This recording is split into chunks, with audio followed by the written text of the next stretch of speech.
Should you do apologetics? Well, I guess if you want to make yourself look bad, then sure, go right ahead. But the religious never understand what they're doing wrong, do they? They're just looking for emotional comfort, and when that fails, they just make excuses for why they couldn't actually get anywhere using their religious beliefs, using the tried and failed apologetic methods that have never really worked in the past. Yet they refuse to give up on that, don't they? And that's because they're really not that smart.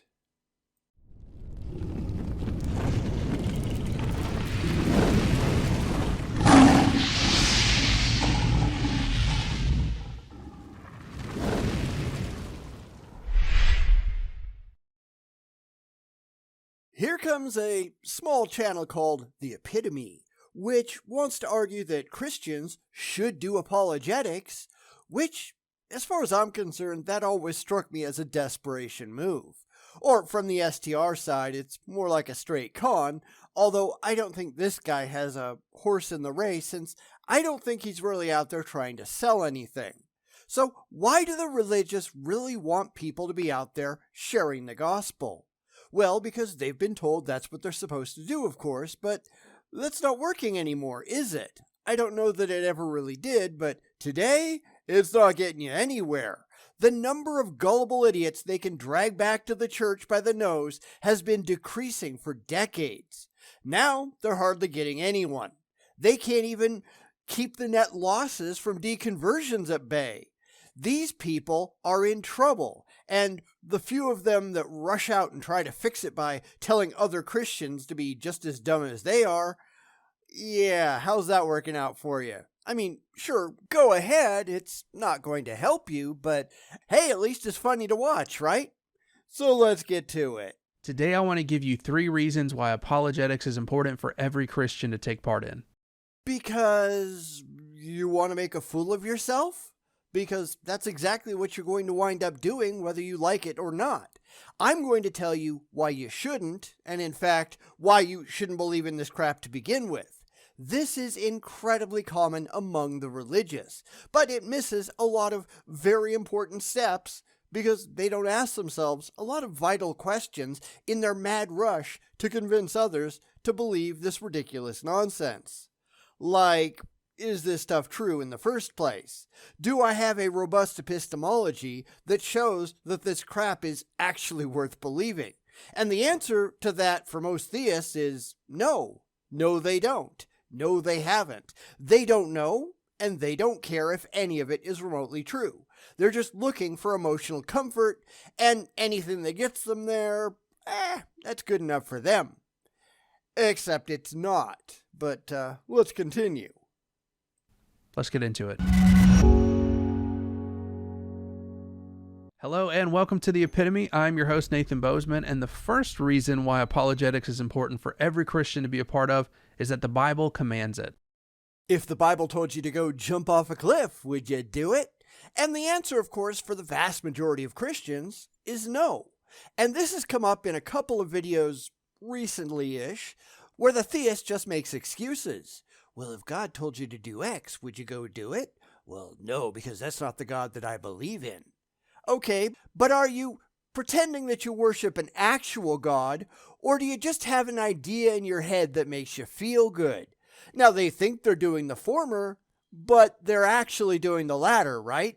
If you worshipped a real God, a demonstrable God, a God that you thought was actually there, let's just give them that for one moment, but assuming that they do, then if that God comes to you and tells you to go and do something that you don't like, if they say, well, you're going to get punished if you don't do what you're being told to do, then shouldn't you go out and do X? Because this is God, after all, the creator of the universe, the thing that you think you're following. If the actual real God says, go do X, and you worship the actual real God, then aren't you supposed to do whatever that God commands, whether you like it or not? That just tells you that these people, they don't actually care.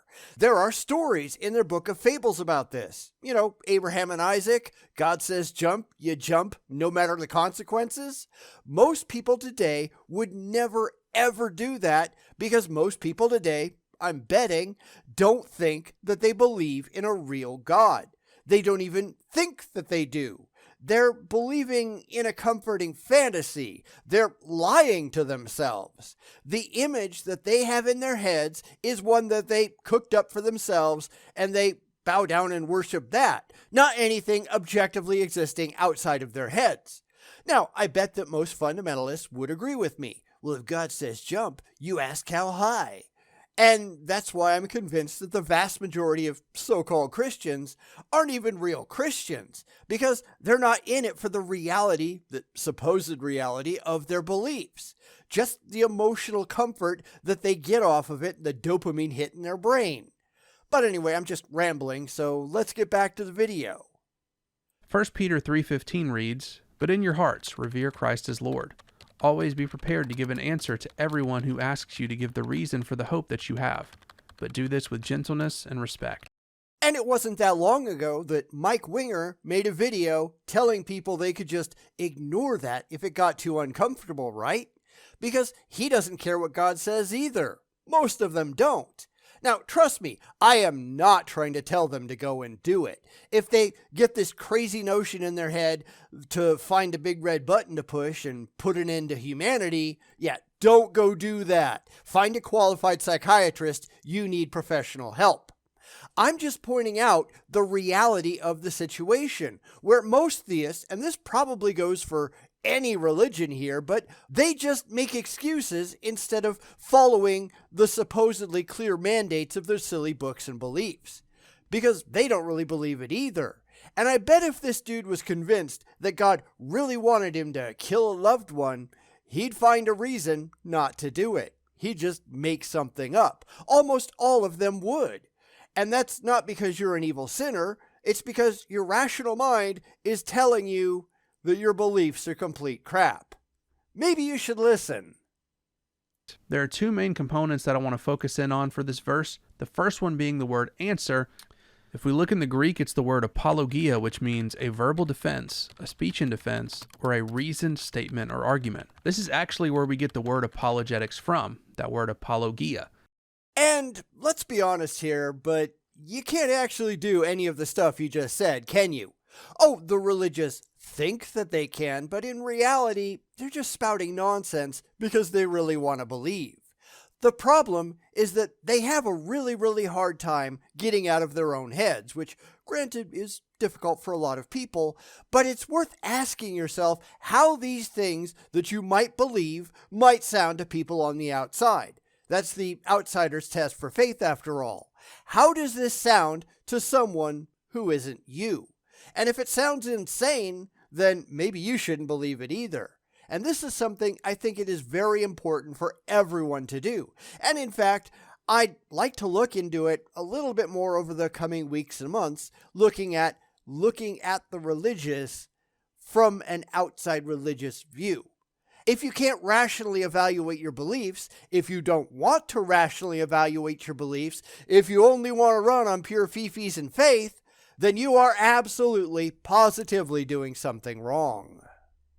And so the word apologetics, it kind of sounds like apology, like we're apologizing for something, but that's not actually what we're doing.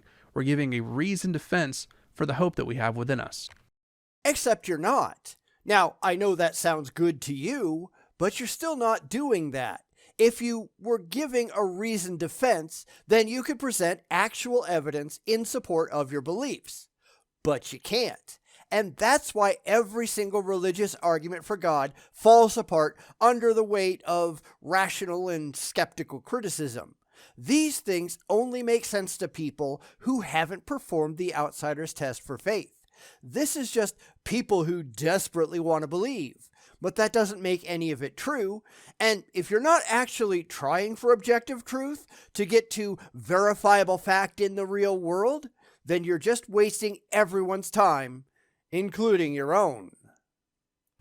The second part I want to hone in on this verse is do this with gentleness and respect. A lot of times people get into apologetics just to win a debate or win an argument, but we're not actually trying to do that. This command tells us to give a defense for the hope that we have in us, but to do it with gentleness and respect.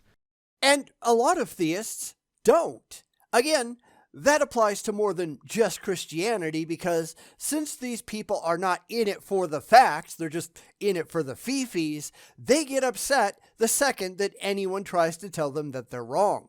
Religion becomes a massive part of a person's own self-image. It becomes impossible for anyone to criticize the religion without the individual feeling like they're being personally attacked. And that's something we see all the time.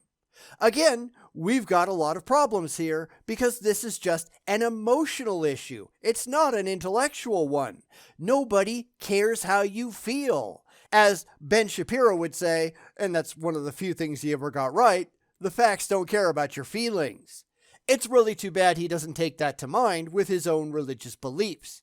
A reasoned defense means that you are using reason.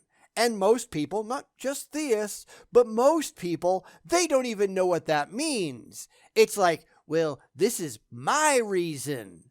But that's irrelevant. This is why we have to apply logic, reason, and critical evidence to absolutely everything that we accept into our heads. And most people just don't. And apologetics is kind of like a double-edged sword in this way. For those that already have faith, we're showing them that they're standing on a firm foundation. Except you're not. If you were, then you wouldn't need faith, would you?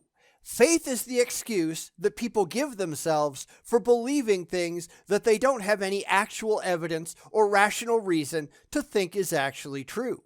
Faith is not a virtue. Faith is nothing that you should be proud of. If you have to rely on faith, you are doing something wrong. Come back when you have evidence, because until then, as I said before, you're just wasting everyone's time. That when people throw attacks at Christianity, we have a defense, we have answers, and we can actually defend the faith that we hold. We're not just having a blind faith. But you are. That's why in Hebrews 11:1, from your own stupid book, faith is defined exactly that way. Now, faith is confidence in what we hope for and assurance about what we do not see. This is not a rational position to take. This is the very definition of wishful thinking. If you're actually active in debating the religious, I think you're going to find that most times that you bring up Hebrews 11:1, since it's pretty rare that a Christian will actually do it themselves, but they will argue against what's in their own book. It's just cherry picking, pure and simple. Yet Hebrews 11:1 is the only place in the Bible where faith is actually defined. You know, faith is. This is what your own book says, and you're supposed to pay attention. But we all know that they don't, right?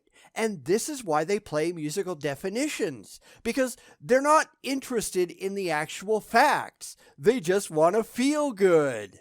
What the hell else is new? And then for the unbeliever, someone who's trying to attack Christianity and try to say that it's not true, we can show them that actually it is, and we can defend against every single one of their arguments. When exactly do you think you're going to get to that? Because it is painfully simple to show that all of your supposed defenses fall apart under even the most cursory of rational evaluation. It's just nonsense that you really like, not what you can show exists in the real world. And that has to be the standard. Not how it makes you feel, not what you want to believe, but how you can show that it is real with objective, verifiable evidence to back it up. Not word games, not philosophy, not my book says a thing. Actual, defensible, demonstrable evidence. If Jesus existed at all, but let's give him that for the moment, if Jesus died and rose from the dead, you need a whole lot more than, well, some anonymous people 2,000 years ago wrote that it happened in a book. Granted, not a single book at the time, but a bunch of parchments that they were copying from each other, but let's not worry about that now. My book says a thing doesn't mean anything. You have to show that what it says in your book is actually true. And the only way to do that is to provide corroboratory evidence. And they don't even try to do that. They're too busy running on fee-fees and faith. They just really want to believe it, and that's just not good enough. Jude verse 3 says, "Dear friends, although I was very eager to write to you about the salvation we share, I felt compelled to write and urge you to contend for the faith that was once and for all entrusted to God's holy people." I don't care. That only shows that, even in the very early days, they recognized that they needed believers to pay the bills. Now, you might say that's cynical, and it is, and deservedly so. We don't see a lot of churches saying, well, don't give us donations, we'll just pray to God to provide. You don't see a lot of those, do you? You know what happens then?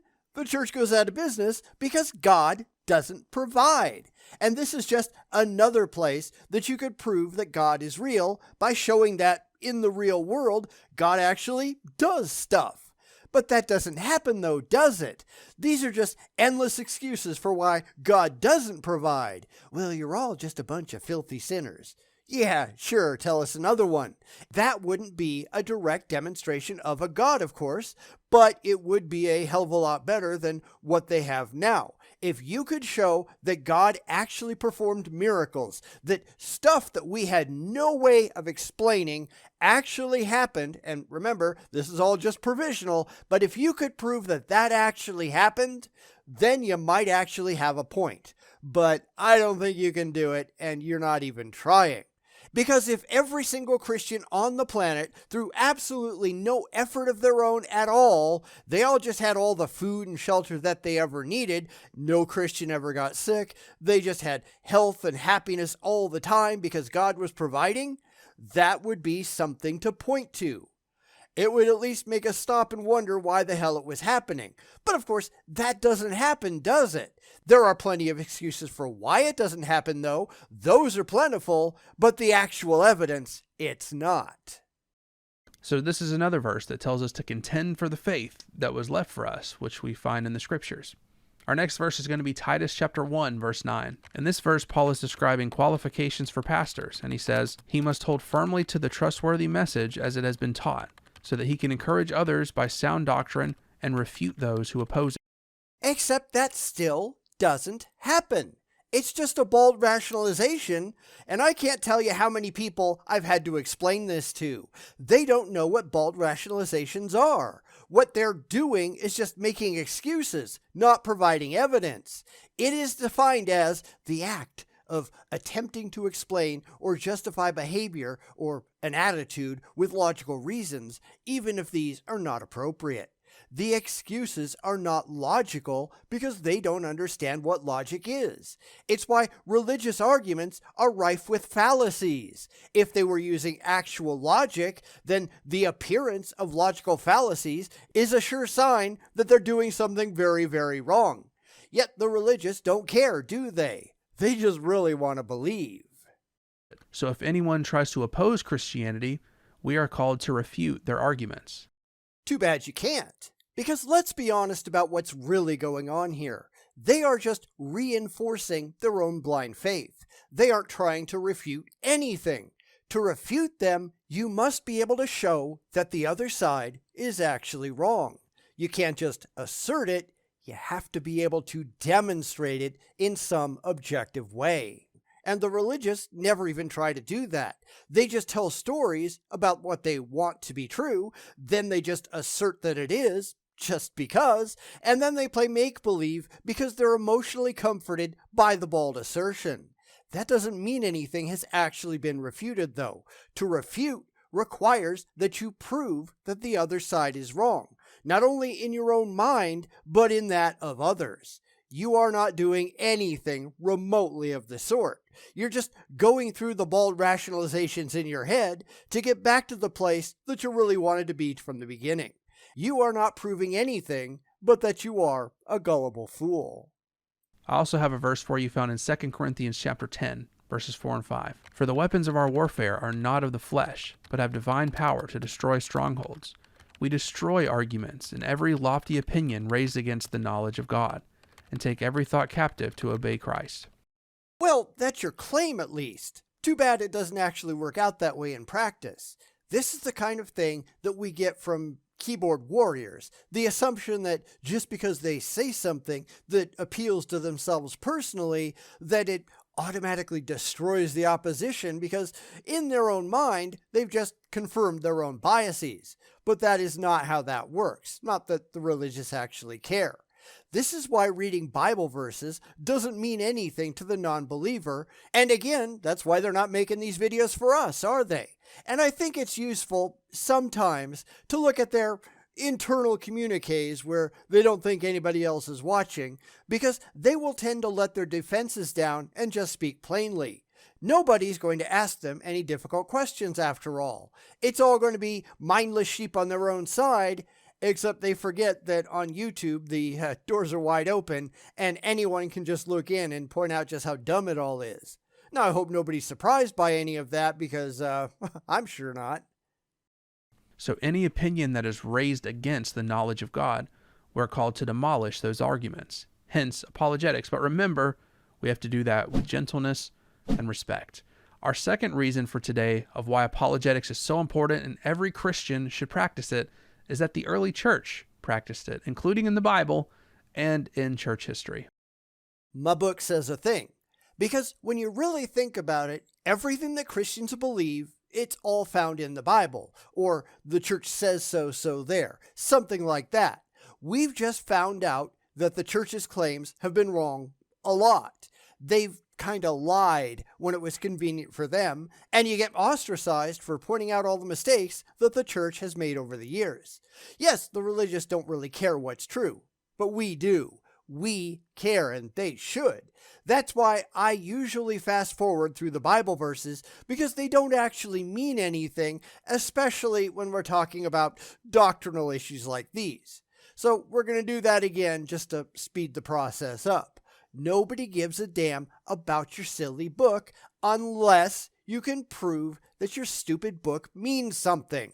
We care about what you can actually demonstrate, and sadly for the religious, they're not doing a whole lot of substance, are they?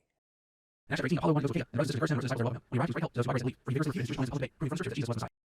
I wanted to leave that on screen for just a second, because this just proves what I was saying.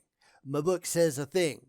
Well, that doesn't prove anything until you can prove that your book is worthwhile and factually correct. Your faith and your fee-fees are irrelevant. You can't just prove that Jesus was God by reading a book. It just doesn't work that way, but the religious are none too bright, are they?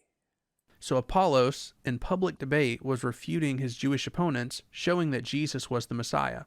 And we can follow in his footsteps in talking to people of various different belief systems and religions that they too can believe that Jesus is the Messiah, the Son of God, the one who died for our sins and is returning once again.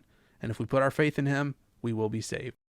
Then why is Christianity dying such a painful death in the West? I mean, this video was only 2 weeks old when I wrote this thing, so it's not like the complete hemorrhaging of members in pretty much every single Christian sect out there wasn't known. He just doesn't care. He's telling himself comforting stories because he doesn't like the reality. And I'm sure he'd have a lot of excuses for why it's happening, but that doesn't matter either. Your excuses and your faith are meaningless. We are trying to get to actual truth, actual, demonstrable, verifiable reality, and the religious are simply not interested. They're just after confirmation bias and comforted fee-fees. And that's kind of sad, isn't it? I also wanted to share with you a list of early apologists in church history. We have Quadratus' letter to Hadrian in 125 AD. Doesn't matter. We'll fast forward through all this again because it doesn't actually prove anything. Well, people said things that I like, so it's just got to be true. That's irrelevant. It's true when and only when you can prove that it is true by providing corroboratory evidence and not 1 second before. So I guess we're in for some more fast forwarding time. I'll stop when we get to something worthwhile. Justin Mark wrote Apology 1 in 150 AD. Tertullian wrote Apology in 197 AD. Origen is 640 AD. Arnobius II, the case of pagans, wrote that in 380 AD. Lactantius in 162 wrote that. Some versions 311 AD. Finally, Eusebius in preparation of the gospel, wrote 440 AD. And the proof of the gospel, 380 AD. So we can see in the very earliest parts of the church that apologetics was being practiced. We have examples even in Scripture, and then in the earliest centuries of the church as well.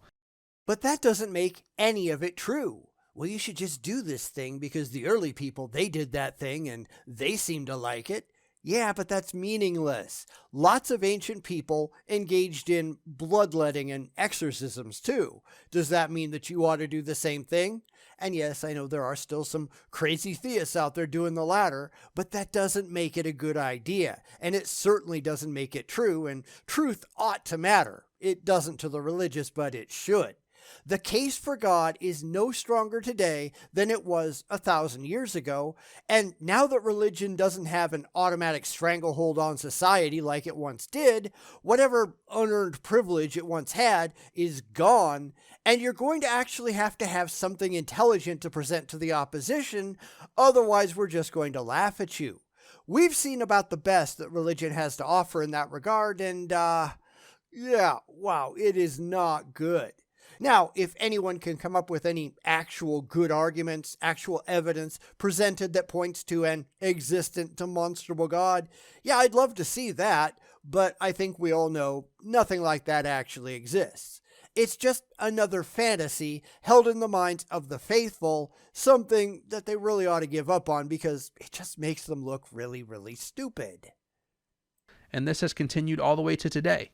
There are famous apologists like William Lane Craig or Frank Turek or Norman Geisler or Josh Rasmussen and so much more.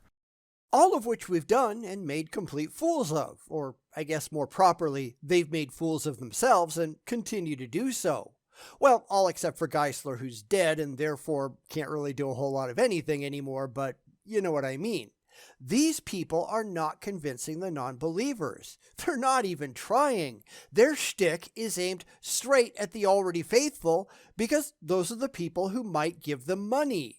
Those are the people who are emptying their wallets into the collection plates on Sunday when they get passed around. It's not atheists, and therefore they've got no real interest in taking us on, except so that they can run back to the fold and claim they won a great victory for Christ. So pass them plates around some more because they need some more money. Meanwhile, the atheists are just shaking our heads going, well, what the fuck was that dumb shittery? Because we are never ever impressed. And hopefully, you'll be joining that list soon. Our last reason we're going to discuss today is that this world needs good, clear-thinking Christianity and apologetics. Yeah, good luck on that. I don't even think it's possible given the kind of crap that we typically see. Remember, I've been on a many, many years long quest to find any apologist, any theologian, anyone at all who can present an actual, demonstrable, evidence-based case for Christianity or any other religion for that matter, period. I don't think that is ever going to happen because apologists are only preaching to the choir.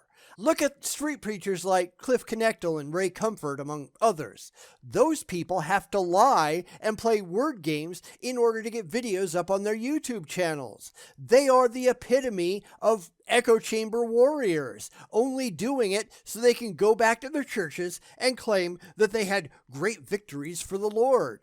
Nobody ever asked the people that they talked to, though, did they? Because they would tell a different story.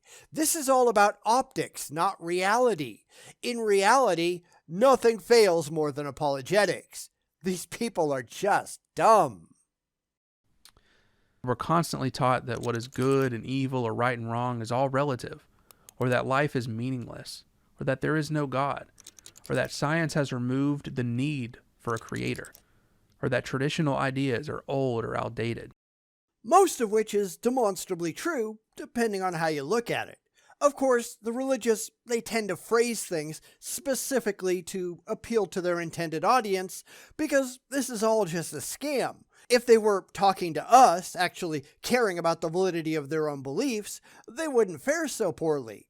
So they just make excuses about why they don't get anywhere, when the actual reason is very easy to see. Their arguments are crap. They always have been, and they always will be, and it's just getting worse because they've lost all of the advantages that they ever had. They have no more social control. They are no longer dealing with an ignorant, uneducated populace. People no longer just want to believe. They have to be able to compete on an actual, even, rational playing ground, and they just can't. So now they just sit around and lie to each other because the churches and the apologists still need the gullible to fund their folly, and that pool is shrinking every single day. Sooner rather than later, it's going to dry up, and then what the hell are these shysters going to do? I don't know, but I bet it's going to be fun to watch, isn't it? As pervasive as these ideas are, I think it's time for us Christians to stand up, show people that clear-thinking Christianity is the way to go, and hopefully now you can see why apologetics is so important and why you should get involved in it. Oh yes, by all means get involved, because the more of this stupidity that's out there, the faster the end will come. You are not doing yourselves any favors. You're just not. Honestly, the best option for them would be to stop. Run back and hide in the churches and never come out again. You might have a couple of generations left that way, since you can brainwash your kids into believing before they reach the age of reason. Eventually, the end is coming, whether you like it or not, and it isn't the world that's going to bring it about. It's your own stupid beliefs. It's the fact that they can't demonstrate that any of the crap in their heads is actually true. It's the fact that they just don't care. They just really want to believe it. And the facts in their fifis have nothing at all to do with each other. At least hiding out until they go extinct shows some level of concern about other people. I mean, real people, not the silly ideas their religion has just filled their heads with. I'd be satisfied if they'd realize that they're just harassing people who don't care about their faith, but they don't, and I doubt they ever will because, like I say, they just don't care. They're going to go down fighting, or at least pretending to fight, because they don't know how to reflect intelligently on reality, because they don't care about reality at all. But at least it'll be entertaining and useful for a lot of YouTube content creators. They're going to make some money off of this. It's not going to stave off the inevitable, though, because Christianity is dead. Stop caring. Just let it die.